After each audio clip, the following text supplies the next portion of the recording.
They laughed when the human entered the hall of petitions.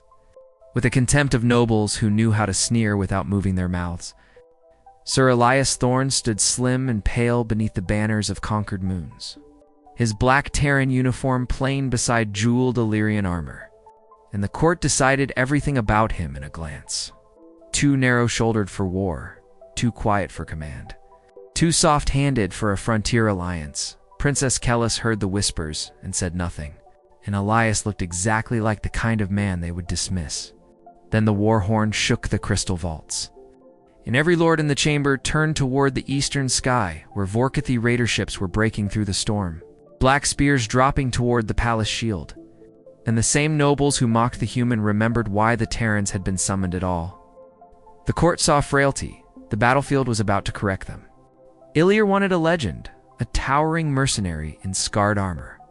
Instead, they got Elias, a strategist with tired eyes and careful manners.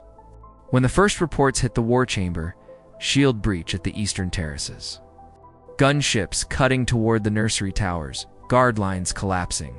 The generals shouted until Elias stepped forward and laid 2 fingers on the tactical display. Pull the sun guard from the royal stairs. Open the inner causeway.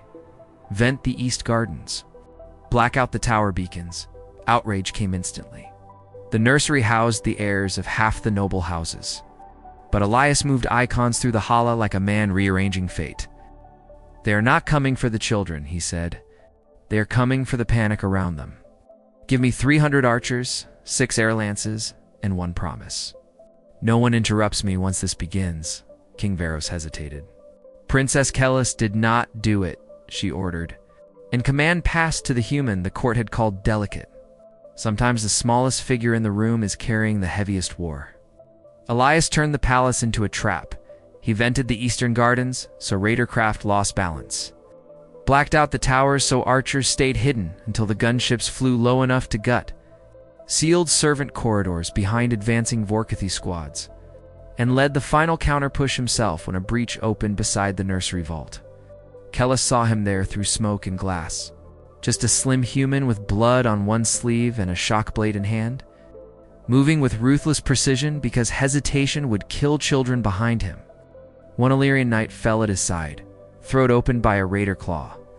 Elias caught her dropping sidearm before it hit the floor, fired into the breach, and held the line while the nursery doors sealed. Then came the Vorkathi commander in barbed armor, huge enough to make the fight look unfair. And later the court would pretend Elias won that duel by hidden strength. But Kaelis saw the truth. He won it by timing, by nerve. By stepping inside the alien's killing arc and driving a desperate shot through the seam beneath its jaw.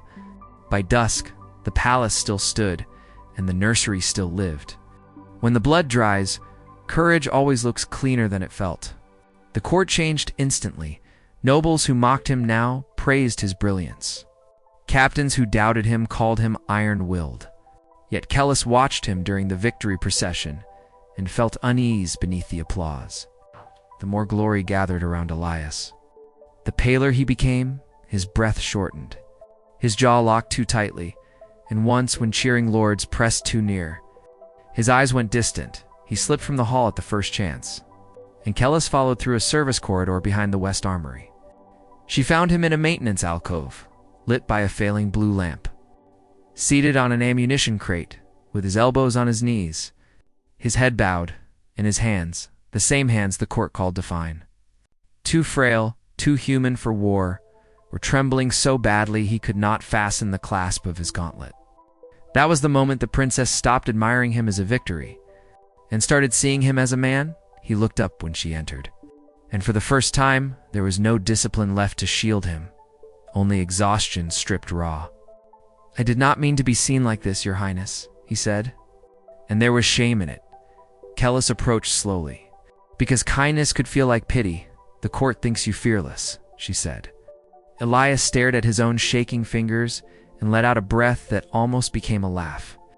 "No," he answered. "I was terrified. I am terrified now. It just arrives after the fighting stops." Illyrian songs never mentioned that version of courage. But the human before her had saved a palace while fear lived fully inside him. Not absent, not conquered, only carried. And something in Kaelis changed forever. She took the gauntlet from his unsteady hand and fastened it shut for him. "Why help me?" he asked quietly, and Kaelis lifted her silver eyes to his. "Because they were wrong," she said. "Frail men do not hold doors against monsters while children sleep behind them.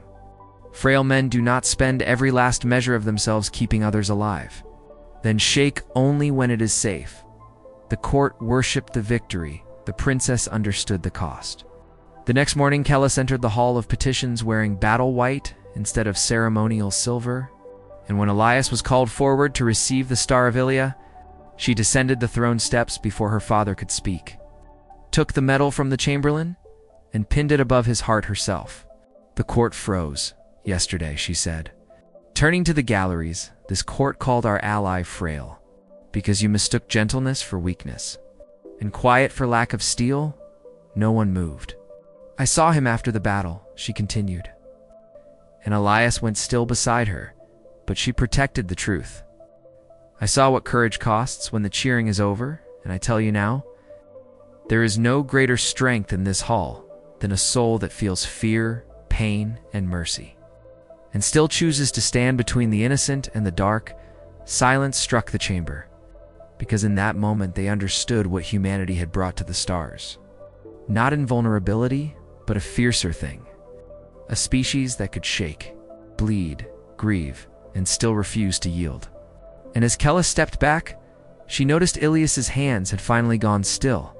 Not because the war was over, but because at last, someone had seen what those trembling hands had truly carried.